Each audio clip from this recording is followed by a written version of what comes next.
The remainder of this presentation is going to focus on orthotic construction. I would like to review with you the steps in making the forearm base.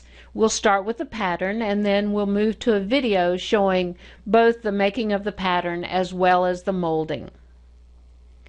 The first step is to mark the length of the forearm. Traditionally, we've been taught that all orthoses should be 2/3 the length of the forearm. In a restriction or immobilization orthosis for the wrist, I do not feel that that's always necessary, but here we're lifting the weight of the hand because of the inability of the muscles to do so. So a longer proximal length is more appropriate for this design than for a usual wrist orthosis. Once we've marked this location, we now want to go to step 2 and measure the circumference of the wrist, which in this example we're going to say is 6 inches, and we also measure the circumference at the location where we place the mark. In our example, 8.5 inches. Step 3 is drawing an outline of the forearm with the pencil perpendicular to the paper, which is on a flat surface, and then at the location where you've marked the proximal aspect of the forearm and you've measured the circumference, you place a mark both on the radial and ulnar side to identify these locations. Removing the arm, we now have this drawing. We then want to determine the width we need in order to be halfway around the 6-inch diameter of the wrist. Well, that's 3 inches. So we would measure 3 inches and place our marks on the pattern. We would do the same proximally, which should be 4¼ inches, and we would make the marks proximally. Having made these marks, we now connect the marks, and that gives us the exact shape of our pattern. If you look at the forearm, it increases in size as it moves proximally, so our pattern does the same. Now all we have to do is connect straight across here, and to make a user-friendly shape, we then want to take all of the square corners and create a somewhat more round shape. So now we have the correct shape and size for the pattern of the forearm base for radial palsy orthosis. It would fit on the forearm, on the distal aspect, and it would end at the axis of the wrist. It would be 1/2 the circumference of the wrist measurement and 1/2 the circumference of the forearm measurement at the location that has been identified in the first step when the pattern was made. Now let's take a look at a video clip showing you an actual drawing of the pattern and construction of the forearm base, with particular attention to some tips and tricks for molding to stabilize the base. The first thing I want to do is to determine the proximal edge of the orthosis. Now most textbooks will say that you want any orthosis to be 2/3 the length of the forearm. I don't think every orthosis needs to be that long, but this one does need to be longer rather than shorter proximally because you're lifting the weight of the hand. But I don't want it so far proximally that when she flexes her elbow that the orthosis is going to bother her. So I want to make sure where is that, and I want to be slightly distal to it. So I'm going to mark her arm there, and that's going to be the proximal edge that gives me the length of the orthosis. I then take a piece of paper and with the pencil straight up, I'm going to mark simply the shape and the length of her forearm, marking the axis of the wrist, and also marking the line exactly where I've marked her forearm. Okay, You can put your hand down. So let me draw this for you so it's clear. This is what I just marked, was this. Here is her wrist, and here is the proximal area. Now we want to be sure that we create a pattern that has the exact width we want.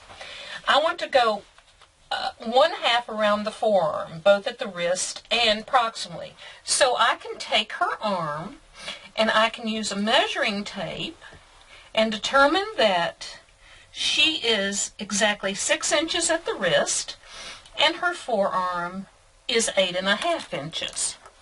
So she's 6 inches here and she's 8.5 there. So as I draw my pattern, I want to be sure that this distal edge is 3 inches because that's half of 6, and this would be 4.25 because that would be half of that.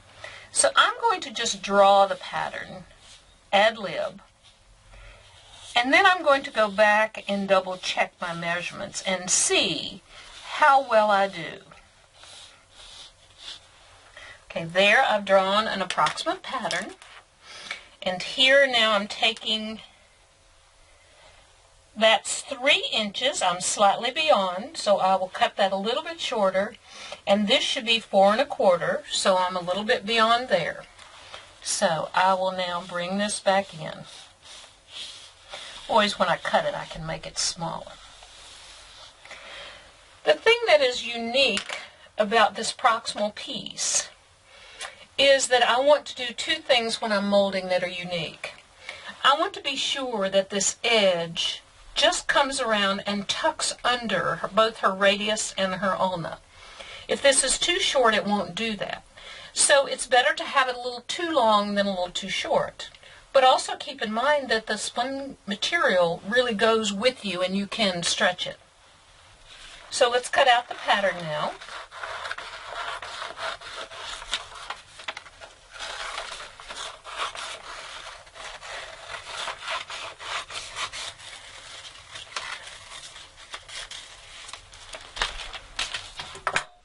Today we're going to use polyform, and the reason we're using polyform is we specifically want a material that has no memory because we want very precise molding.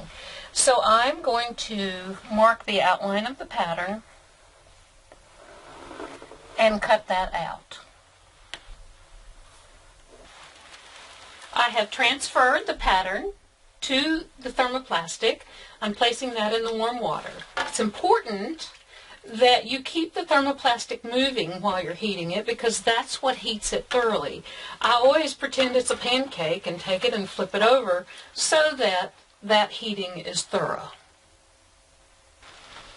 Here I have the warm material, and it's very important as you're cutting material without memory that what you do is you support the entire piece of the material. Otherwise, it will stretch on you, and it will be very difficult then for it to be the same size and shape as when you cut it.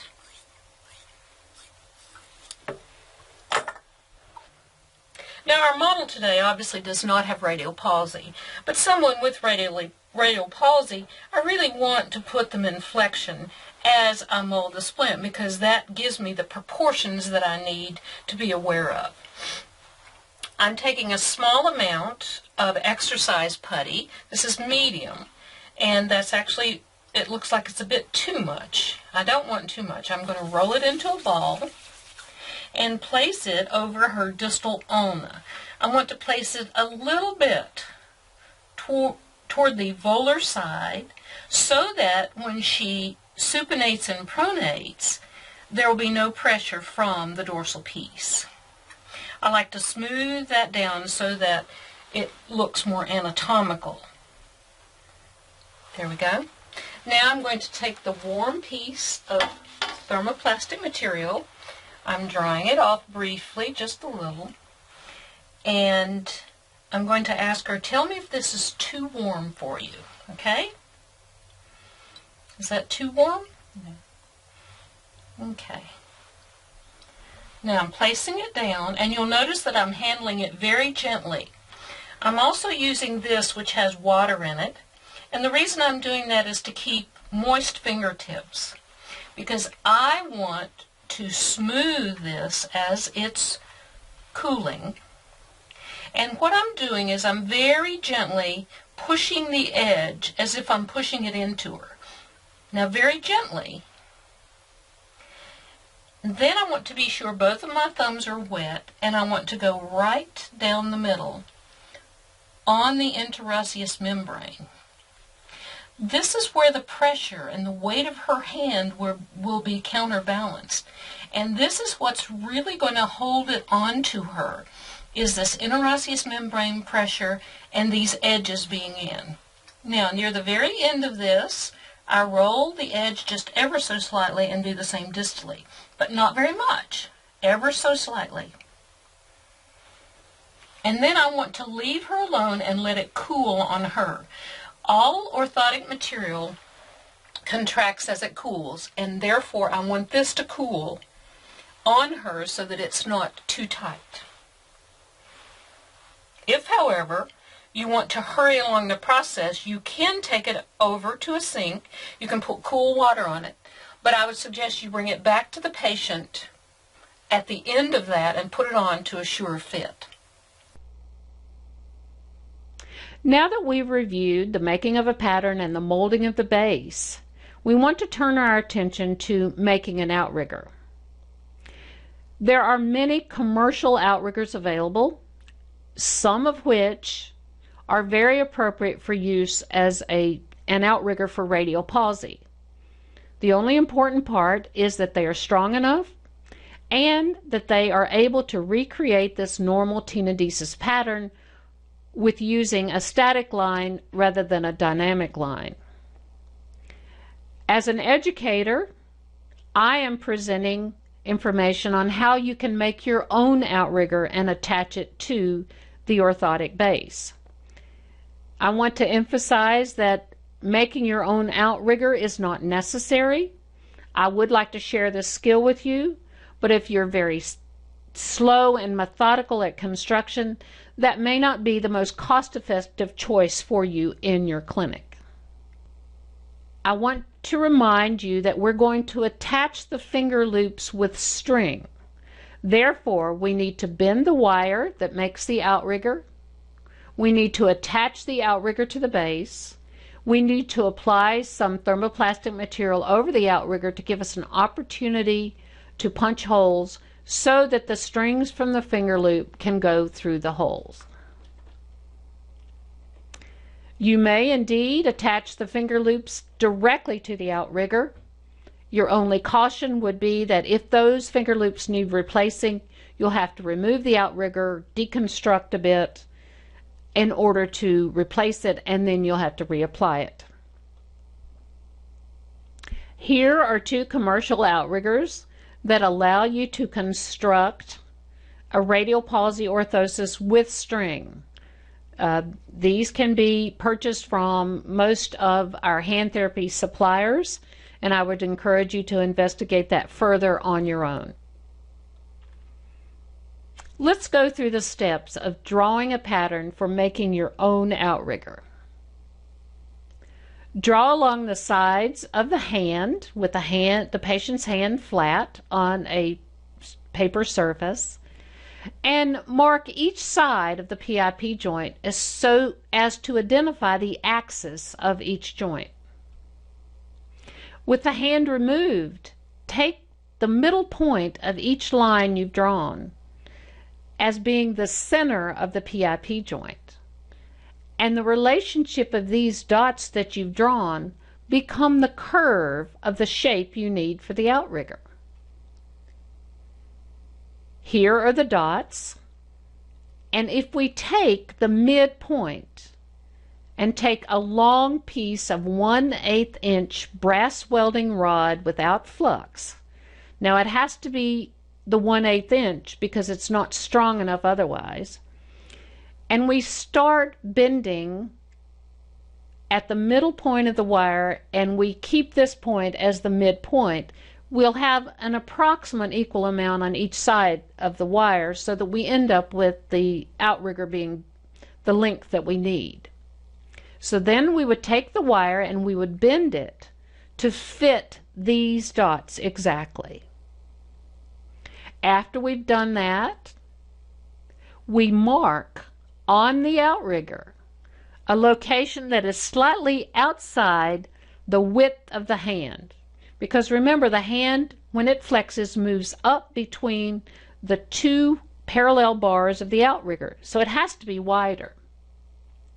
The marked points then become the corner bend that we make to create the outrigger shape. At this point, the outrigger wires should be parallel to one another. The outrigger is then placed on the hand. We've drawn it at the PIP joint level, but the reason we did that was to simply obtain the length relationship of the fingers. So now we move it back over the proximal phalanges, placing it over the hand in order to identify the location of the wrist axis, because that's the location of our next bend. We then bend these outward at the wrist with a very gentle curve. I would encourage you to use your fingers at this point and not a pair of pliers. You'll see this in the video that's to follow. And then at this point, the corners need to be bent more acutely to bring the wire back in so it's parallel to the shape of the hand and the forearm. Let's take a look now at constructing the outrigger and applying it to the forearm base. To apply the outrigger, it's very important that the outrigger is applied so securely that it can continue to carry the weight of the hand for a long period of time. If you're doing this with thermoplastic, the bond must be really strong. So we will review some of the techniques to enhance this bonding of the outrigger to the orthotic base. Okay, we now have a finished and cooled piece. And what's very important is that this actually should be a little difficult to put on because it should be slightly smaller. You see how that just sort of snaps down like that? Because now that's holding on to radius and ulna. And when we strap that on, it'll be much easier to go with her as she supinates and pronates. So we have a good base, cool, we have nice pressure on the interosseous membrane. We don't have any impingement distally or proximally. So we're going to put that aside for the moment. And we will now focus on creating a pattern for an outrigger that we will attach to the base. So I'm putting a piece of paper under her hand,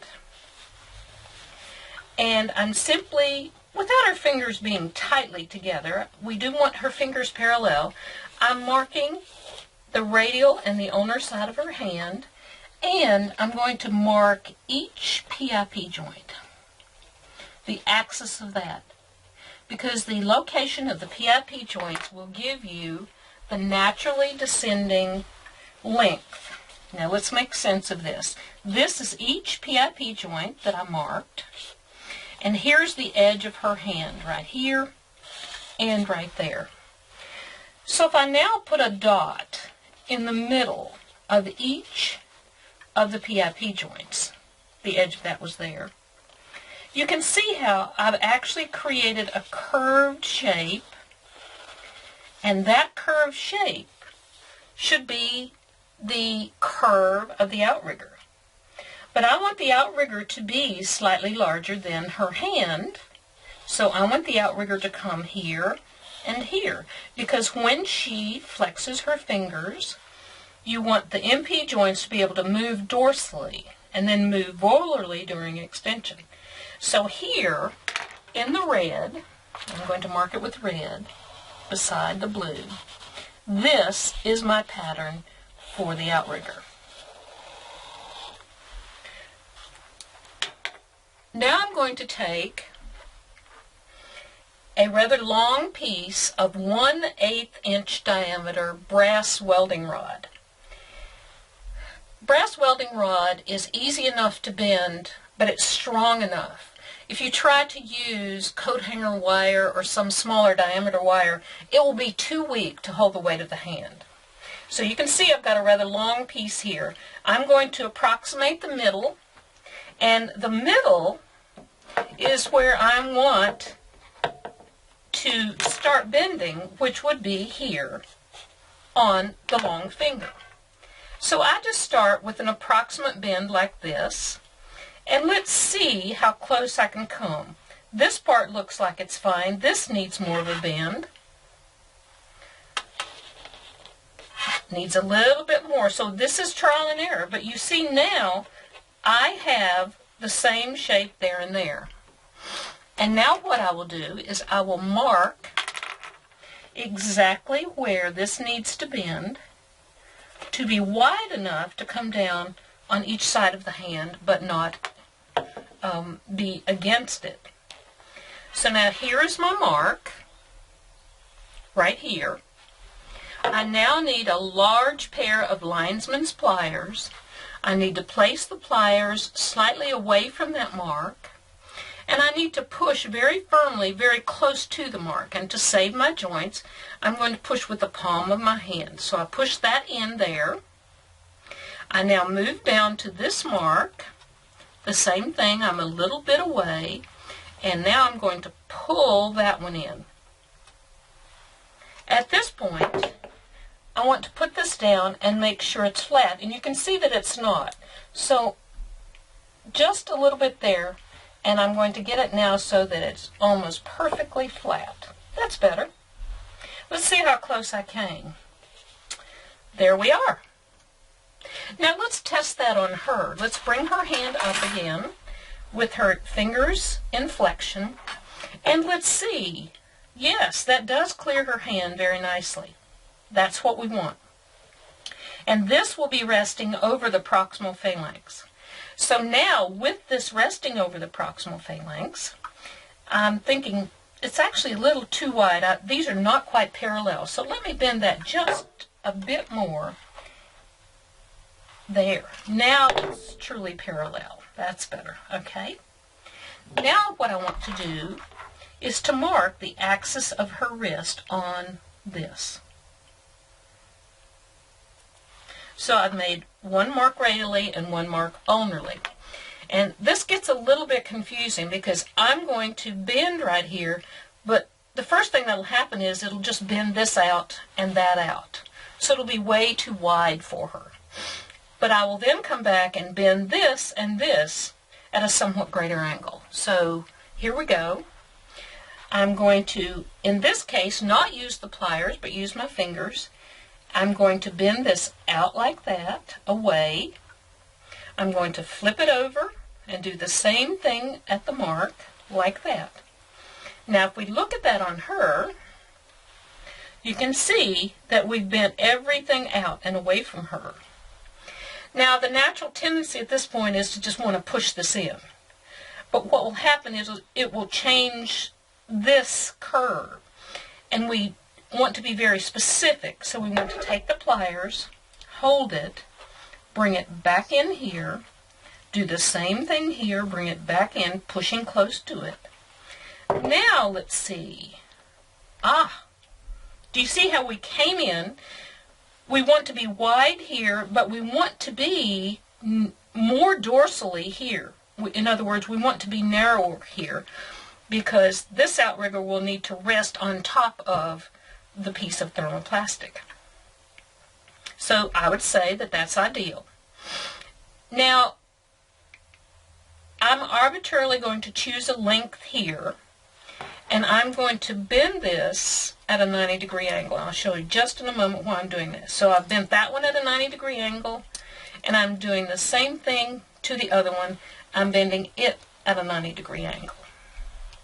And now I'm going to cut these off so that they're both rather short. Keep in mind that if you're cutting these, you do not want to cut them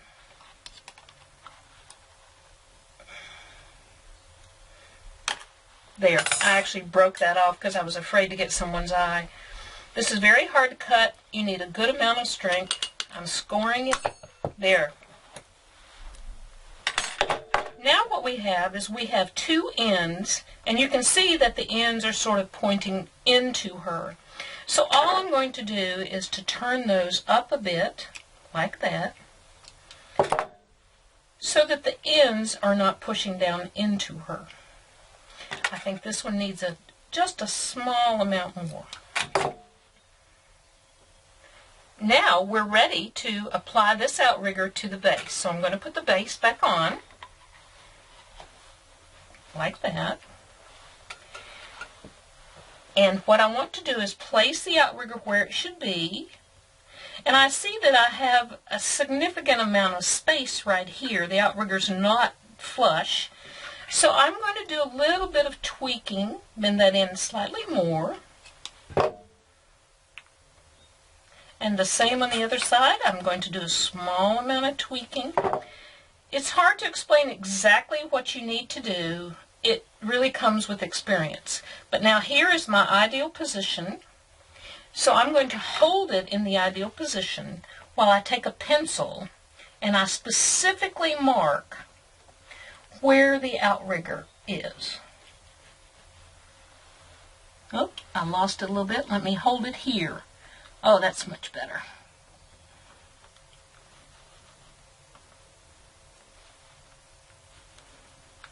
Okay. I have taken the outrigger and I'm holding it with a pair of pliers, and I'm holding it directly over the heat gun, just that proximal end. And what I'm going to do is to allow the wire to get really hot, and I'm then going to place it onto the thermoplastic.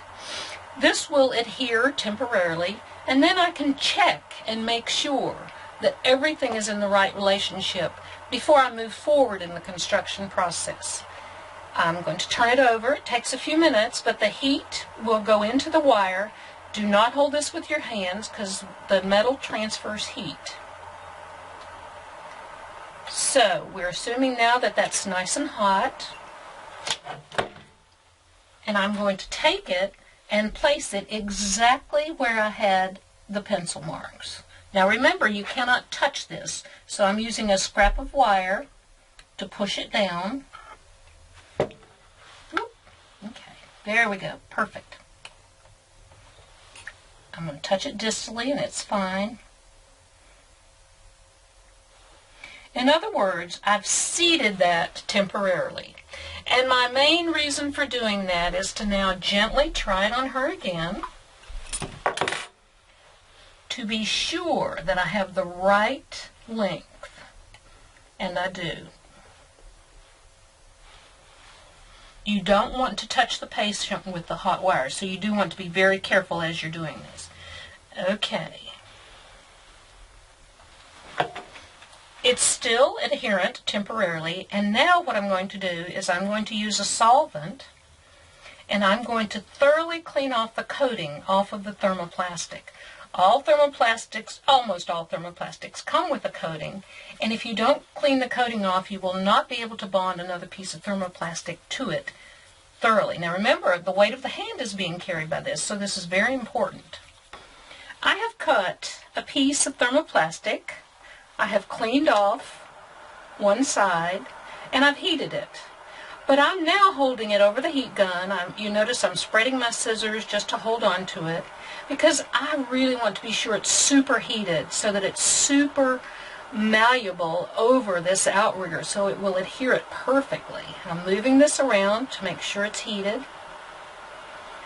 And now I'm going to take that and place it here over the outrigger. I'm taking this to the distal edge, and you remember I used moist fingertips, and I'm going to push the splinting material, I should say orthotic material, with moist fingertips. That's the only way that this material without memory is going to be smooth and adherent. It's really important that this is thoroughly and totally adhered, because the strength of this outrigger attachment is very important. We now have the outrigger securely attached.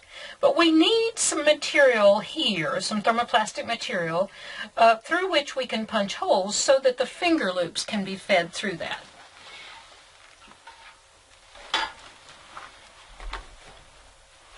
Here I have a scrap of thermoplastic material that I've thoroughly heated, and I'm going to drape it over this distal crossbar. Then I'm going to pinch it and pull it a little bit like that so that I'm sure it's together. You'll notice that I'm pulling it downward and taking a pair of scissors and making a nice smooth cut while it's warm. Make sure that it's flat enough and large enough so that you can punch a hole once this is cooled. So the next thing we'll need to do is to take it to the sink, put it under cold water, and thoroughly cool it before we're able to punch holes. Okay, now we've thoroughly cooled this piece of thermoplastic, and I'm now going to try it on our model again with a full fist. I'm going to place it exactly as we've constructed it. And what I want to do now is to look end on and mark exactly where the middle of each proximal phalanx is, because that's exactly where I want to punch the holes. It's not critical that this be absolutely accurate because we're making a suspension design and she's swinging from these holes. But we want it to be as accurate as it can. So now I'm going to punch holes in these 4 locations. Okay, I've punched 2 holes. I'm going to punch 2 more so that we now have a way to apply the finger loops.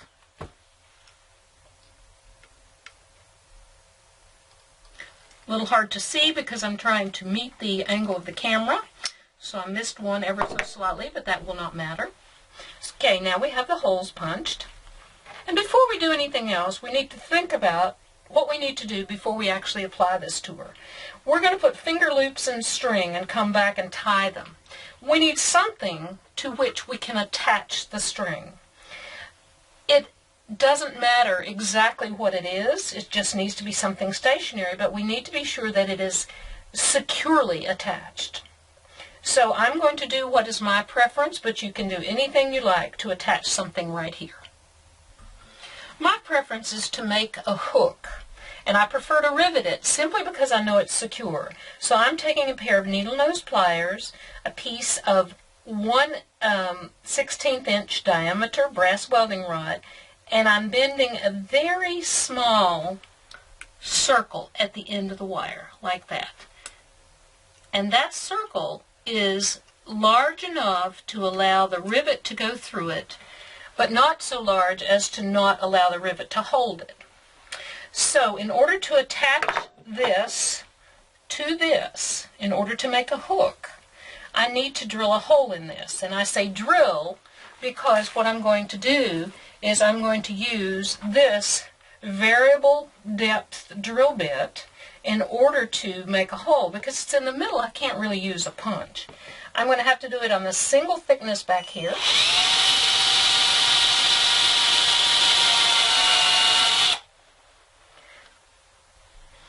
Okay, we've drilled a hole. I'm going to use a rapid rivet. This is called the male component, which goes underneath and through the hole. I'm going to place that on this T-anvil, place the small hook that I just made over it, and then on the top of it, I'm placing the cap to the rapid rivet. And now when I hammer that with the metal underneath, I have attached that securely, and that will not move or come off. Now what I need to do is I need to cut this wire fairly short. So I'm cutting it about 1.5 inches away, little 1.25 inches. I'm going to hold this tip, bend it that way, scoot approximately, and bend it one more time. And I have a closed hook, nothing sharp. Now you can see that I have a closed hook to which I can attach the strings. Now, let's look at this on her at this point. We want to make a fist and put this on her like that. And it's secure on her forearm. But we actually want her to be able to extend a bit more in this. So now what I'm going to do, before I do anything else, because I'm ready to put on the straps and the finger loops, I'm going to use the wrist location, and I'm actually going to bend this into greater extension. So what I can do is, normally what I would do is I would use the edge of a table, and I would place this on the edge of a table, and then I would bend it down. But I'll just use my fingers in this case.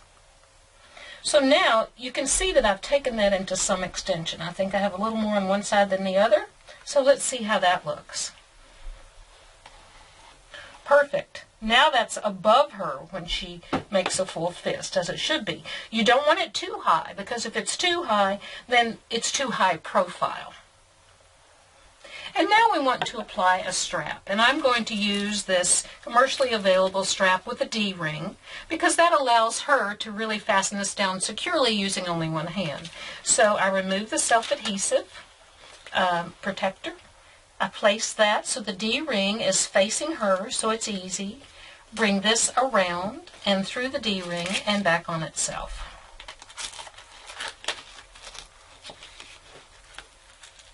Okay. Now, we now need to put our finger loops on. My preference for finger loops is leather, which I cut and punch holes in order to make a loop. The reason I prefer leather is because it will hold up for a long period of time and it will conform to the underlying contour. So I've now punched 2 holes in this leather loop, and I'm taking a really long piece of Nymo cord. I'm taking this loop, putting the loop through the hole, and then bringing the loop over, pulling the cord through it. That way any tension on it makes this more secure, so it does not come undone. I take the second loop and do the same thing. Now we've done 4 loops already, tied just like this. So what we're going to do now is take her hand, and keep in mind, I would have, because she has radial palsy, I would have to position her here. She would not be able to do that herself.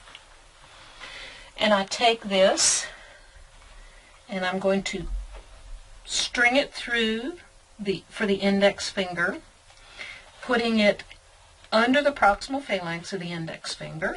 Okay. And just putting it out of the way. Just need to do all 4 of these, like this. Now keep in mind, it is possible to tie just to the outrigger, but that, in my experience, is more difficult to do and get a real balance of motion. I'll show you that in just a moment as we determine how these need to be. Now the little finger is slightly smaller, and that's because she has a much smaller little finger. So the outrigger I've actually trimmed down a bit for the little finger. Okay, now before we go much further, let's put your fingers in that. She's able to help me, but of course someone with radial palsy would have more difficulty and you'd have to do it for them. Okay, now we want to be back on the proximal phalanx. Spread your fingers apart for me a little bit. There we go. It's a bit of a fiddle the first time because the leather has not been trained and has some resistance to it. So what I'm doing now is I'm just making sure that the finger loops are all rather even. In other words, they're not higher on one side than another. So relax for me. Okay, we have that now. Now keep in mind, because she does not have radial palsy, we're having to envision some of this. Okay.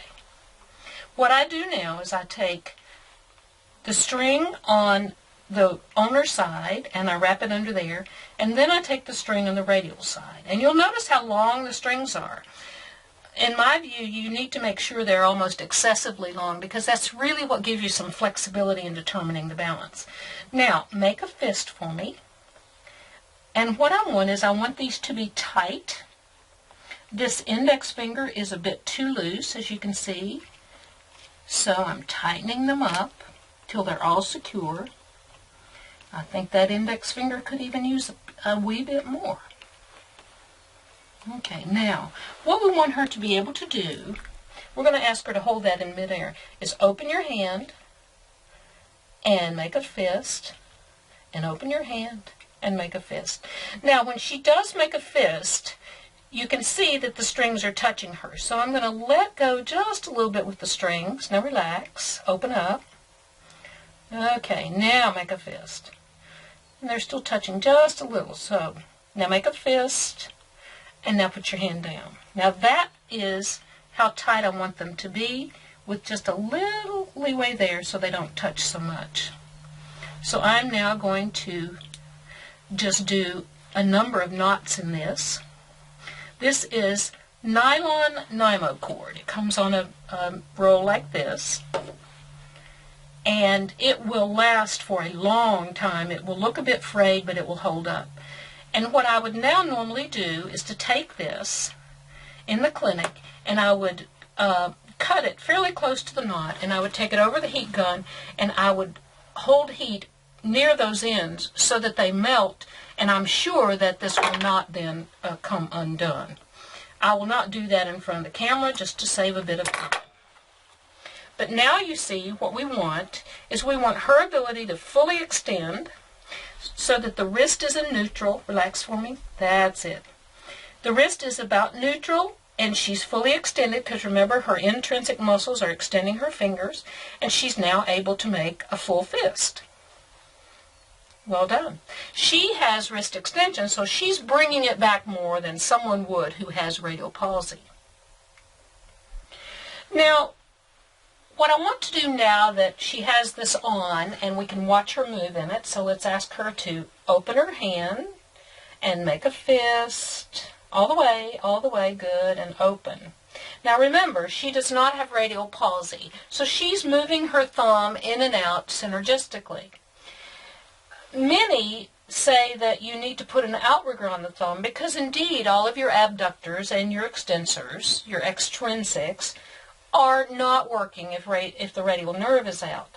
But what I prefer to do is I prefer to look end on just as you are and ask the patient to make a full fist and determine whether or not they are able to do that without catching their thumb underneath. If they are, my preference is to not apply an outrigger, simply because any radially based outrigger is very cumbersome. It gets in the way of the patient. It's hard to put a coat on and off. It's much higher profile when you have something radially. What I would do instead, if the thumb rests underneath, is I would make some small support for the thumb MP joint, just bringing it out ever so slightly. The CMC would still be able to move. And what that means is that the patient can close fully and open to there, but then when they approach an object, they can just push out their thumb with the object in order to hold it. And I found that patients find that very functional. So it is unusual that I would apply an outrigger on the radial aspect of the thumb. Once the orthosis is constructed, it's important to instruct the patient on the correct application of the orthosis, because otherwise the orthosis will tend to slip distally, and that will then make the wearing of it somewhat uncomfortable. The final thing I'd like to do is to just give you a little trick of how to instruct the patient to apply the orthosis. They obviously need to put each finger in the splint, and that is a little tricky in the beginning, simply because they're not able to lift their fingers like she's doing. But they can do that manually, make sure they're as far proximal as they can be. And instead of just then applying the splint down like this, I always tell the patient, lift it up and put this down well proximal to the wrist. And the reason I say that is because the dorsal skin of the hand moves. And if you put this exactly at the wrist, this is going to move distally no matter what you do. So if you put it back a little bit further, then as it moves distally, it's exactly in the right place. So I always encourage the patient for that distal placement when they're applying it, and then fastening the strap at that point. I would recommend this older reference if you're interested in the Granger orthosis. And additionally, there are references available on the website in PDF format so that you may download and print them off if they are not otherwise readily available.